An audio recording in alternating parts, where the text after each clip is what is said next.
मी ज्योतिषी प्रसाद गोखले। व्हिडिओ पाहण्याआधी माझ्या चॅनलला सबस्क्राईब करा। तुम्हाला व्हिडिओ कसा वाटला कमेंटमध्ये लिहा। मार्च 2025 हा महिना मीन राशींच्या जातकांसाठी कसा जाईल हे आपण पाहूया। प्रथम स्थानात मीन रास असून राशी स्वामी गुरु तृतीय स्थानात आहे। साडेसातीची पहिली 2.5 वर्ष चालू आहेत। गैरसमज होण्याची शक्यता आहे। नवीन कर्ज घेऊ नका। खर्चांवर नियंत्रण ठेवा। शनी मारुती उपासना करा।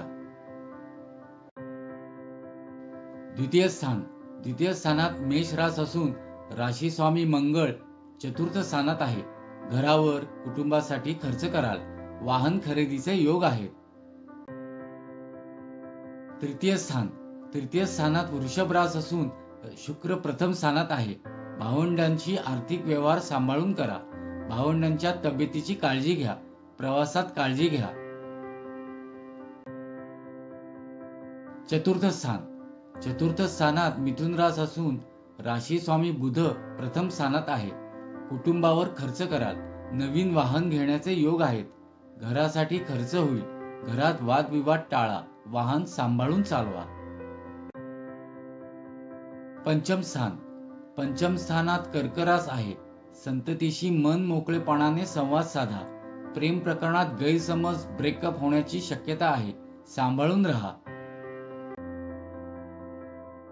षष्ठ स्थानात सिंह रास आहे। स्वतःच्या तब्येतीची काळजी घ्या। नोकरीत बदल होण्याची शक्यता आहे। आत्मविश्वासात कमतरता येऊ शकते। गुप्त शत्रूंपासून सावध राहा। सप्तम स्थानात कन्या रास असून राशी स्वामी बुध द्वितीय स्थानात आहे। पती पत्नीत वादविवाद टाळा। खर्चांवर नियंत्रण ठेवा।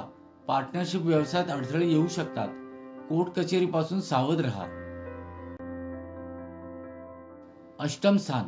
अष्टमात तूळ रास असून राशी स्वामी शुक्र प्रथम स्थानात आहे।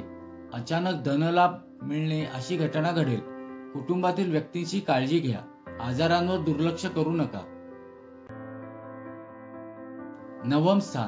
नवम स्थानात वृश्चिक रास असून राशी स्वामी मंगळ चतुर्थ स्थानात आहे। घरासंदर्भात चांगली घटना घडेल। आईच्या तब्येतीत सुधार होईल।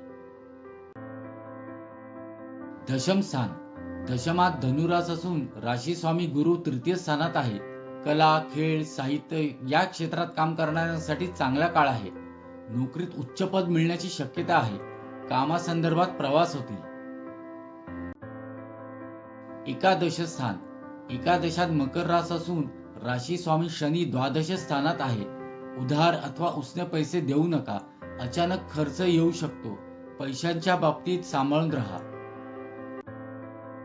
द्वादशात कुंभ रास असून राशी स्वामी शनी द्वादश स्थानातच आहे।